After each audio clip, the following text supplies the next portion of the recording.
Hello and welcome to Talking Good Games. Just finished West Ham United 2, Brighton and Hove Albion 2 at the London Stadium. We're here to talk about highlights and whatnot. There was quite a few things to discuss for today's game, unlike a few of the previous fixtures. Gonzo, the first half, essentially, until the last 60 to 90 seconds of the half, what did you make of it? It doesn't make any difference between the last 60 to 90 seconds to the rest of it, mate, apart from they scored a goal at the end. I thought it was bloody awful. But we were second best to everything. Thought we were slower. I thought the lack of pace is actually quite embarrassing, to be perfectly honest with you. I thought we were boring. I thought it's funny, we used to look at the stats about Sebastian Haller and say he won. He used to win more headers than anyone else in the Premier League, and this, that, and the other. I'll tell you what, he doesn't anymore. He's not even contesting them half the time. I thought what was weird, because we did expect the worst when we saw the team sheet.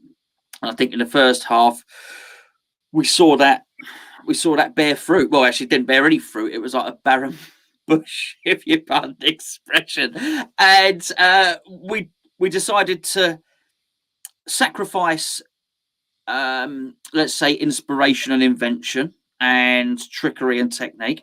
So we sacrificed that to try and grind the game out with desire. Well, you know what? They beat us in desire, and they beat us in fitness, and they beat us in all those other things as well. So he might as well have played the skillful players, because actually we didn't outbattle them, they outbattled us. That's what I thought about the first half. Yeah, when I saw the lineup, I was quite disheartened. I thought we're going to struggle to create anything. But I thought defensively we would be pretty solid. I thought it would be hard to break down, be hard work and stuff. In fact, it was worse than that. We weren't hard working. We weren't hard to break down. Every sort of ball over the top seemed to be exposed in our defence. We had 5 defenders, two and a half defensive midfielders on the pitch and stuff, and we looked defensively unstable. And going forward, there was just nothing there. We had nothing. The only positive from the first half was it was only 1-0. It's as simple as that, really. A better team would have won that game by half time, 2 or 3-0 up. It was just awful. The lineup was awful. The tactics were awful. The players' individual performances weren't very inspiring either. I thought that some of them were trying, but there was just nothing to do. Every time we got the ball in centre midfield, we only had one option, and that was backwards, because there was just nothing to go forwards with. There was nobody to aim for, nobody to give it to. There was no movement. Horrendous first half from us, really, to be honest with you. I thought we were actually clinging on to be 0-0. And it got to the point when we went a goal down, Gonzo, I generally thought this might actually be a good thing, because it might actually light something under our manager's arse in order to change the game at half time. Because I thought if it was 0-0, I thought Moyes might just keep it the same in the second half. He might think, well, we're not losing. I'm going to wait till I make substitutions. So going 1-0 down might have just sparked something, got the changes. But anyway, it was come down the left-hand side. Dan Burns, Ollie March linking up, cut it back to Neil Mopey, who rolled it to someone. The shot was blocked, fell to Mopey again. Great finish, to be honest with you. Lovely turn and finish into the bottom corner. 1-0 Brighton, Gonzo. Yeah, it was a good finish. I felt a little bit sorry for Declan Rice, as much as usually when he makes a tackle or an interception, he usually keeps the ball and retains the ball. But he sort of lost it. It was, He lost it. He put his foot out to try and stop it. He actually inadvertently rolled it into Malpay's path, and he scored, and he did finish well. But it was totally deserved from Brighton, because number one, they played well. They were better than us all game, by the way, I thought. But at that point, certainly better than us. And we invited. What they want? We invited them onto us. This is why, Geo. This is why I get absolutely sick. This is why I don't have an awful lot of interest in David Moyes' post-match press conferences, right? Or anyone's press conferences, because what they got is a bunch of stooges, patsies, and arse kissers in there at the moment, who actually won't ask the questions which need to be asked, because there's 4 or 5 questions that really need to be asked. And I guarantee not one of those journalists will be asking the questions. They'll be asking benign things, like, how do you think this sets you up for the season, or a few injury worries today, David, and all the rest of it. They won't be asking, why did you surrender such large parts of that game? Why did you not play any attacking players? Why did you think you surrendered? Why did you keep inviting Brighton onto you? Why did you not have any quick players in the team? Why did you not change it earlier? They don't ask questions we want to. I don't mean I'd like to go at David Moyes every week, because there's a lot of times I think he gets it right, and some weeks praise him, but I actually, it's not about I want to know the answers to these questions. I want to know why we decided it was a good idea to invite Brighton onto us for a long, sustained period to that game. Of course, it was going to give. You know what I mean? You can't stem the flow of the dam forever. At some point, the water's going to break through, and that's what happened. And as you say, we were lucky that we kept it at 0-0 for as long as we did.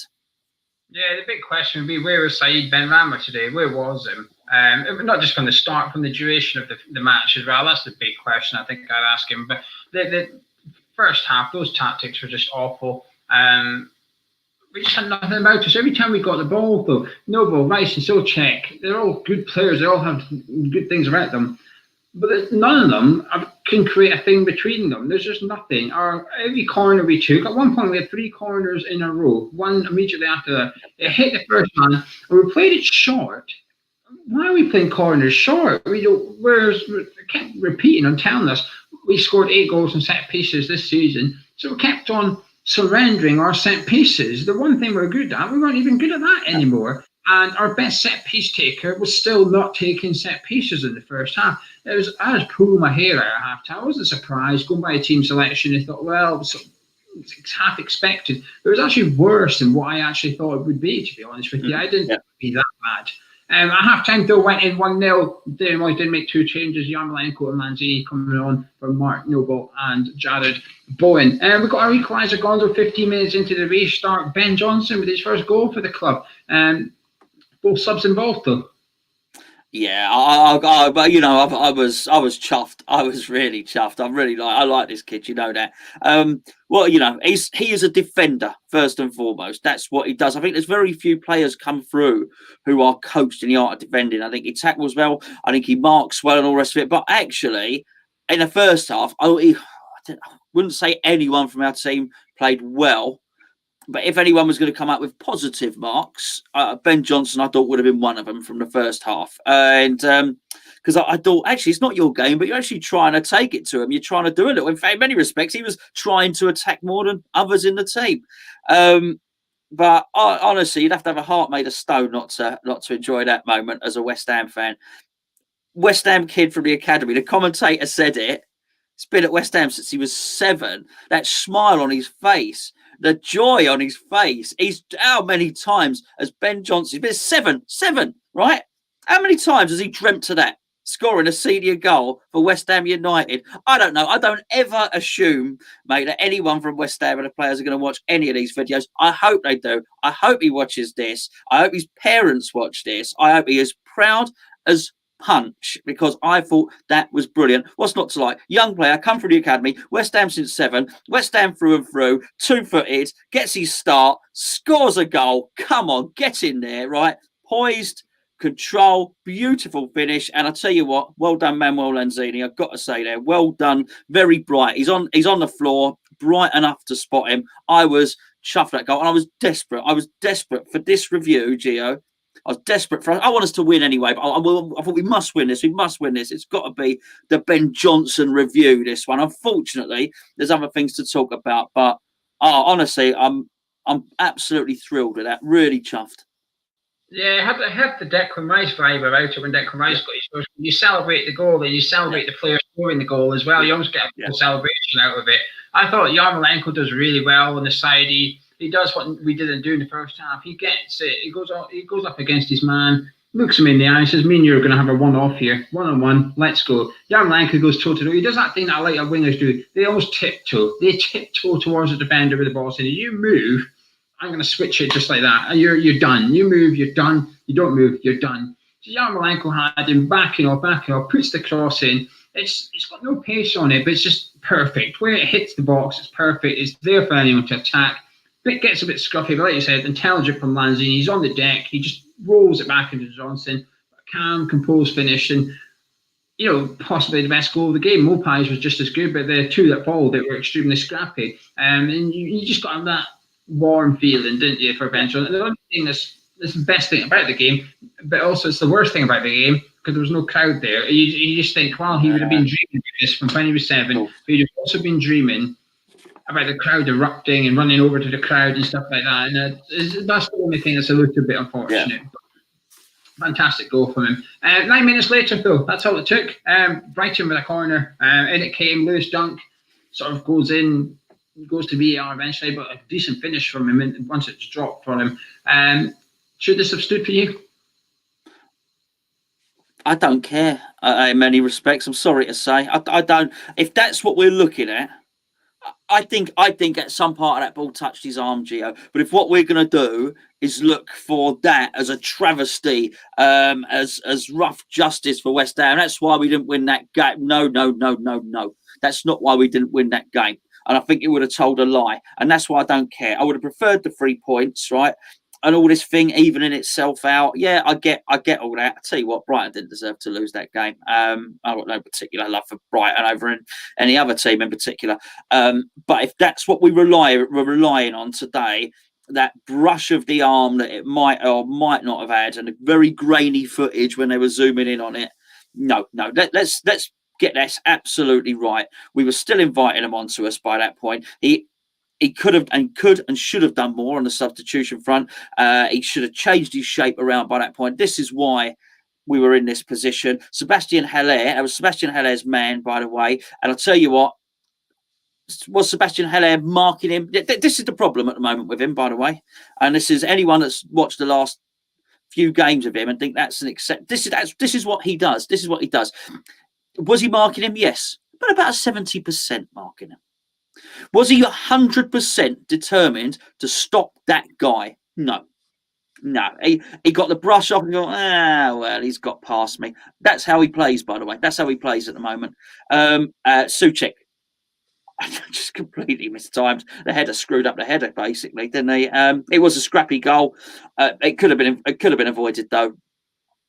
Number one, tactically, and number two, with the marking. Second one as well in recent times, because the other one with Bowen losing his old Silva, and which I think was, I wouldn't particularly blame Bowen for that. It was a mismatch in size. He shouldn't have been marking him anyway. But yeah, what can you say? Again, we invited him onto us. Yeah, I think it should stand. I think it does touch his arm. I think the letter of the law, I think it should be ruled out.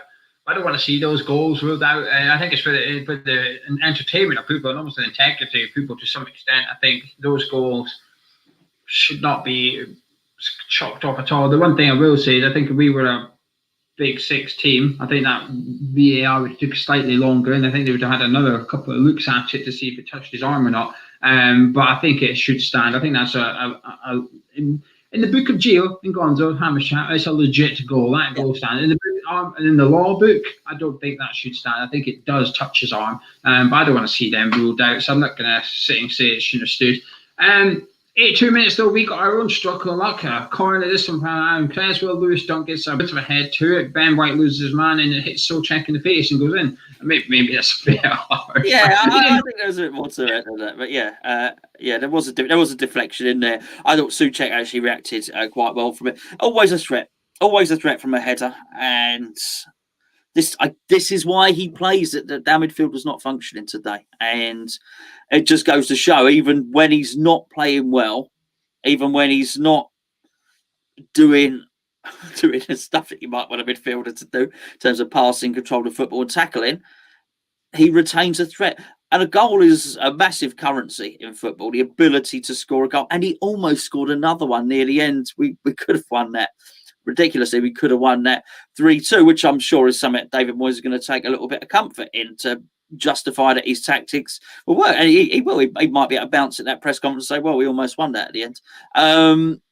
He won't tell the full story, though, which is sort of my annoyance. And I feel, Geo, a little bit more annoyed than perhaps we should be, because it's a draw, and that's it keeps up David Moyes' record of not losing back-to-back games. We sort of bounced back a little bit, but I think it's all. I feel a little bit like I'm frustrated. Number one, by the team sheet, and number two, by we'd had an unexpectedly good start to the season, bearing in mind the good teams that we played and the good results we got. I just feel that, almost dropping game points against Palace, dropping points today. Good performance, I thought, against Chelsea, but we're dropping points against Man U, and actually it's quite a lot of it's 9 points dropped in total, unless I've gone mad. on those games where we probably could and should have done a lot better. And I just would remind people as well that this is a match review. This is not an overview of David Moyes' time at West Ham. This is today. That's why Ben Rama has nothing to do with today's match review, because he didn't play in a match. Right, and that's another thing entirely, of course. But David Moyes have got it wrong today. I feel very wrong, and I think that's why I'm more annoyed than I should be after a 1-1 draw. A 2-2 draw. Yeah, I completely agree. I mean, it was good to see Creswell taking corners in the second half. Why he doesn't take them all the time? He should be on every free kick. And every corner should be Aaron Cresswell's call. He should be there. And if he doesn't want to take them, that's okay. Let someone else take them. But he should be the one. I don't know why we've got Bowen taking corners. He's just, Cresswell takes him, bang, he's in there. In the first half, the corners were getting cleared by the first man, or they were going short. And we weren't even going short and then crossing it. We were going short and then doing 2 or 3 passes. And by the time you go to cross it, all momentum and any element of surprise, and that's gone, because Brighton are even more organised than they were. All you have to do is look at the goal they scored from a corner. They took a quick short one. We were all at 6s and 7s, really. We weren't quite set up ready to defend that. But our second goal, corner comes in. Lewis Dunk, he should be doing better. I know the commentator was picking on Ben White for leaving Soucek, and I agree with that.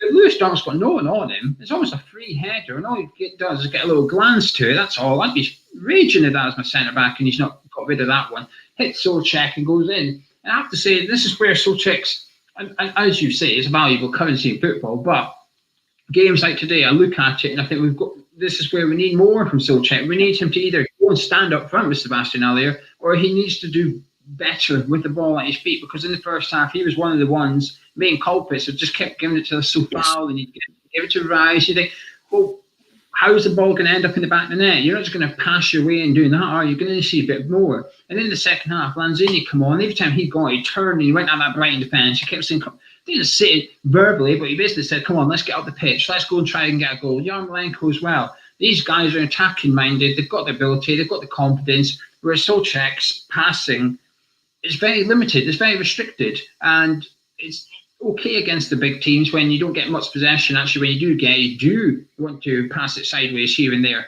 But when you're up against Brighton, Burnley, and so on and so forth, you need a bit more from him in there. So today I just felt until the 82nd minute, I would have said he had an average game at best. It becomes upgraded slightly because he's gone and got that goal, and he became a threat in the last 10 minutes where he went and stood in the box practically. He looks good. He's probably a better striker than Sebastian Aller at the minute. But will say, while Sebastian earlier was, well, actually, we'll get on to individual performance in a second. Finished 2-2. What was your thoughts on the result and the tactics and so on and so forth? And then we'll get on to the individual players. The result is the result is fine. I don't have a problem with the result. I think we're a mid-table team, and I think that is progress based on, to go from a relegation team to a mid-table team over 12 months is progress. So in that context, and I believe that, and I'm happy with that, a 1-1 draw is an acceptable result for a mid-table team. That's fine, In terms of the tactics, we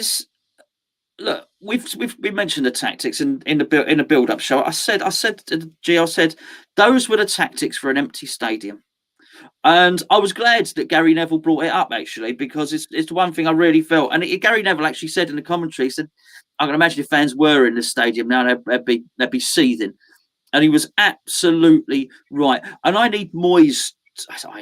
We need Moyes to know that. Because that's not right. That's not good enough. And it's not just about us. We need, as fans, inspiring. We need to we are behind the team, but we're sat, behind our television screens or our monitors or whatever. And we're obviously shouting and they can't hear us. But be it on social media or on the forums or in the chat here, we want to get behind the team. We want to support the team, and we do. And we were delighted when Johnson scores his goals. But he has to inspire us. What I did notice today was I felt that the players were fed up. I noticed a lot of body language from some of our players. So not only has David Moyes got to inspire the fans, I feel he has to inspire his team with the inclusion of some exciting players in there at the start. which makes the players think, hold on, we've got a chance now. I thought Gary Neville did an outstanding job because I'll tell you what, not often I'd listen to commentary and think, actually, that's what I'm thinking. And today I thought he was saying that, and he said he's got too many players of the same type on the pitch. He said, when I saw the team sheet, it just didn't look right. Yep, tick, absolutely right. And what you want to see, I think, as a player is to think, okay, if I win the ball, if I win that tackle, I'm talking as a stopper here or a defensive player, that's cool. I can give it to somebody else who's going to be able to do something with it. We can score a goal and feel as a team that you can score a goal. And you know me, I like to write down me little numbers at points in the game where something happened. It was 74 minutes and 20 seconds. And Declan Rice did a bit of good work. He had no one to pass to. No one's moving from him. He went like that, threw his arms up. First time I've really seen Declan Rice do that. And I'm like, oh, hold on, he's fed up here. And I was looking at a few of them. And there was a few of them sort of almost carrying that Sebastian Haller body language. I thought he did nobody any favours today with his tactics. And least of all with his selection. I think he does Mark Noble no favours, Gio. Because there's a lot of goodwill towards Mark Noble. Has got a lot of love. He's built up a lot of credit with the fan base, and rightly so. But by not using him correctly, or by overusing or using him past his sell-by date, whatever you personally think, if you're watching this, by doing that, he creates an annoyance with the West Ham fans. West Ham fans think, why is Noble there? What's he doing? He's done nothing. And you get annoyed with Mark Noble. And Mark Noble deserves better than for us to be annoyed with him. And actually, it's up to David Moyes to try and protect not only Mark Noble, the player, but to protect the legacy of Mark Noble. He shouldn't have put him in there today, Gio. I think the Mark Noble thing, though, it's a stupid thing to do, because you need Mark Noble to cover Rice and Soucek. Now, let's say Rice or Soucek is no longer 100%. What do you do against Southampton? You can't bring Mark Noble in to replace him because he's now tired as well. You've just lost the cover. You're now looking at Robert Snodgrass saying, well, you're going to have to come in and play out of position and cover for them, or you do put in an unfit and knackered Mark Noble. It's just a silly thing to do, really. And I feel, like you said, I feel sorry for Noble because there's a tactics today. I'm not blaming Mark Noble's inclusion as the player. I'm blaming the tactics of including Mark Noble. You could have played Mark Noble as long as you dropped Thomas Soucek and put Ben Rama in. Then you'd have got away with that. I think you'd have looked okay. But to include all three of them and have three players doing the same job in a very tight midfield, it was just silly. And as you know, I'm not David Moyes' biggest fan. Today sums up why I'm not David Moyes' biggest fan, and why I just cannot get myself into this Moyes in club. Remember, I said to you, people after a win, people will say, well, you're Moyes in now. Yeah. I'm just Moyes on the fence. I'm still half out and half in, if you want to do it like that. And tonight is the reason why I'm still half and half, because the entertainment's crap. And I've said to you, one thing holding me back is whatever I watch, we're watching it in an empty stadium, and am I looking forward to going watching that, or what we saw against Crystal Palace, or what I saw against Aston Villa, or anything like that? No, I'm not.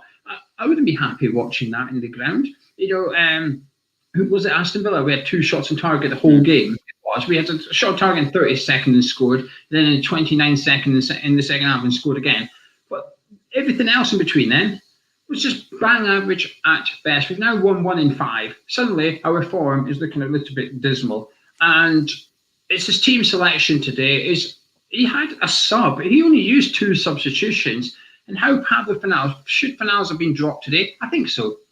But how you can go from a guy starting every single game to then suddenly not being good enough to come on off the bench is a drastic drop. To go from being one of the key players to not even good enough to come off the bench, he doesn't warrant that. But then you've got Saïd Benrahma. We all know David Moyes didn't want Saïd Benrahma. It's not a secret. Sullivan bought him. It's not a secret who Saïd Benrahma's agent is and who David Sullivan's favourite agent is. It's not. This isn't anything Hamish chat. There's no conspiracies here. It's all factual. But he should at least play him. Why would he not put him on today? At least show some sort of desire to go on to win the game. I'll tell you why. He was too scared in case we lost. David Moyes, if you said to both managers, 82nd minute we scored, you stopped the game at 82nd minute and said to Potter and David Moyes, do you want to stop the game now? I bet you both would have said, yes, please, I'll have that. I'll have the point. That's what stops me loving David Moyes. I feel he accepted a point. He's probably be happy about it. He'll give all the spiel, like you said. Oh, well, we could have won. And the VAR, Dunk's goal should have been stood. He'll give it all that. but he bottled it today. He had a chance today to go for it, to throw an extra attacking player on there. We were still playing 5 at the back in theory when the full-time whistle went. We still had 3. We were still playing 3 at the back with 2 wing back. He could have took off Johnson, or he could have even took off Aaron Creswell and set up Balwell and you 2 at the back with Johnson and Soufali aside. Off you come, Aaron. Ben Rama, on you go. Play where you want. Do something. Win us the game. You cost £25 million. You're not cheap. You're not a bargain basement back. You're not Adam Lallana, who's had to come off at half time because he's made of glass. You are someone that's cost 25 million. Get on there and show us why you should be starting. But it's just very frustrating. As I said in the preview, we don't win today, I'll be fuming. And I am fuming because that Brighton team on paper are okay at best. They played well today, but they played well and that was it. They didn't play amazing. They weren't superb or anything. They were just good, but good, and they probably should have maybe not won the game, but they were better than us today. And they'll be, something, we're sitting here thinking, we're lucky to get a point out of that. I tell you something, I bet there's a Brighton fans review right now thinking, damn, we were unlucky. We should have had 3 points there. We've been had by West Ham, been robbed. And this also comes down to the mentality of the manager, in my opinion. I think David Moyes will be sitting there thinking, a point, that's fine. That is okay. Just a bit frustrating. Individual performers, take your pick. Well, Lanzini just changed the. They didn't change. Maybe he did change the game. Whatever. I think you know what I'm trying to say. He changed the momentum for West Ham. He gave us an additional attacking player. So what happened was he took off one attacking player in Bowen and one more defensive, whatever Noble was doing, whatever. And one player in Noble, and. I'm trying to be nice. I don't really know what to say, which is weird, obviously, for me. And then he's put on 2 attacking players. That made a difference.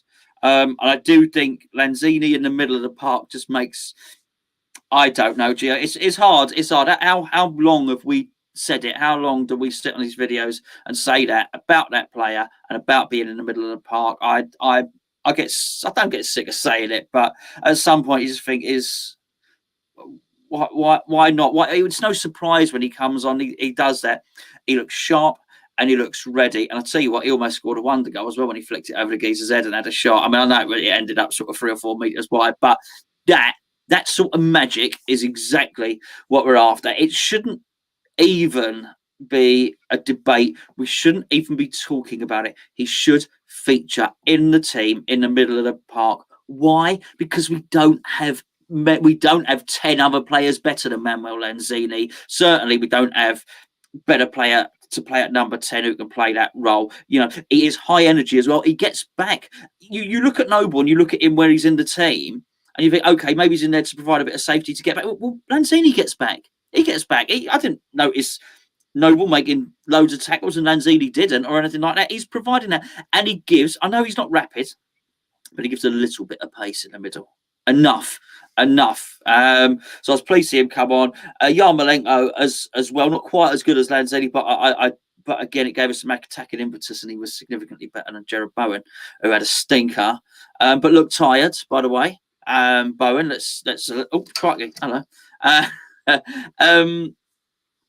thought Johnson, massive praise to Johnson. I feel bad. I feel we're not discussed him enough, but I'm sure people, sort of understand. I not just a goal. I think that was a solid. I've wanted him in at left wing back for a little while Masuaku's out. But it was a solid performance from MG. I was really pleased with what I saw from there. It's a difficult one.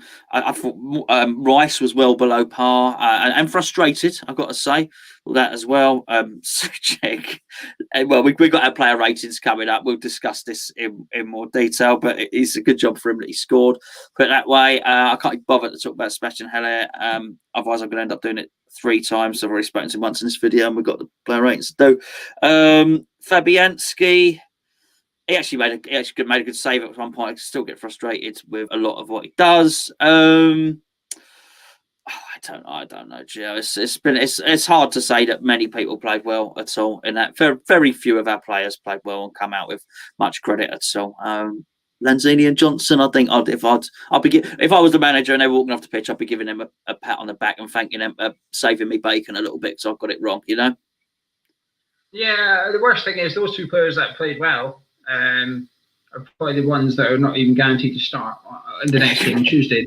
But this is my worry, is that the players are out of confidence at the minute. You've got Sebastian Haller. I will talk about him. I think I'm starting to give up a little bit, but I don't think it helps that Moyes has been quite openly critical about Sebastian Haller to some extent. And he's the only player he does it for as well. He doesn't really do it for any of our other players, but he seems to want to bat Sebastian Haller down quite a lot and try and, I don't know if he's trying to spark some sort of fight in Sebastian Haller, but he's not that type of person. We know that. We can see it in the football pitch. So why he's trying to get him fired up using the media and using the press, saying, well, we need another Michail Antonio and stuff. Then you turn around Sebastian Haller and say, go on then, you're up front, mate. He's probably thinking, right, you've just been saying you want to replace me. Now you need me out there. The unofficial sources keep saying about how we're possibly maybe going to try and sell Sebastian Haller in January and stuff. The guy's motivation must be an all-time low at West Ham. I'm really surprised we can't be arsed, and that's why I'm a bit worried that Saeed Benrahma also can't be arsed anymore at the club. He must be sitting there thinking, what is going on here? You know, you're desperate for a goal, and I'm sat here, well, getting told to sit back down and get my tracksuit on and stay cosy because I'm not getting on. I think the defence played all right. I thought Gordon and Balbuena were both really good. I thought they were perfectly fine. I think Creswell was hit and miss, just like his crosses. I thought Ben Johnson was really, really good. Actually, I was really impressed by him. I thought he was our most attacking player during the 90 minutes, to be honest with you. Which is pretty embarrassing. It shouldn't be the case, but he was one trying to run past on his weaker side and get the ball into the box and stuff. I think Sofal was solid enough. I thought Soucek was poor until he scored. I thought Rice was awful. I thought it was Rice's worst game this season. I don't know, Bowen, if he would try and use his right foot, he might be a little bit better, but he doesn't seem to want to try and do that. Fabianski's distribution is just as bad as Hermes. I'll tell you what, if you've ordered a Christmas present using Fabianski's service, you ain't getting it. It's going to come March. So much later. But I thought Lanzini was really, really good. I thought Yarmolenko looked good. I think some players looked good in spells, but over the 90 minutes, I thought it was just a bit meh. Anyway, your final words, Gonzo, please. I like the there's no one else here. It's not the boys didn't join me for the game today. Good decision. But right near the end, throw it now. I started shouting at Fabianski, now, throw the ball, now, throw it. Chris was there, roll it to him. I'd say anyone's out in their garden doing anything, and thinking, oh, that mad bloke in his shed again. I don't know. I honestly, I'm sorry, Gio. I think I've said it. I think I've said it all on this one.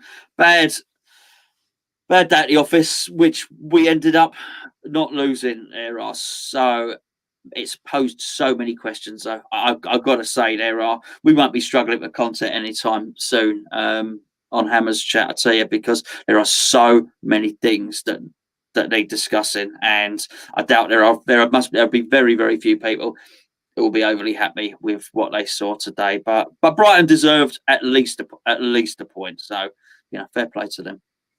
Yeah, the positive is we got a point from a game that we played poor, but the worst thing is, it worries me that we say this often. This isn't the first game we've said, it's not the second, it's not even the fourth game that we said that this season. Not the best performance, but we've won/drew, so we can't be too downhearted.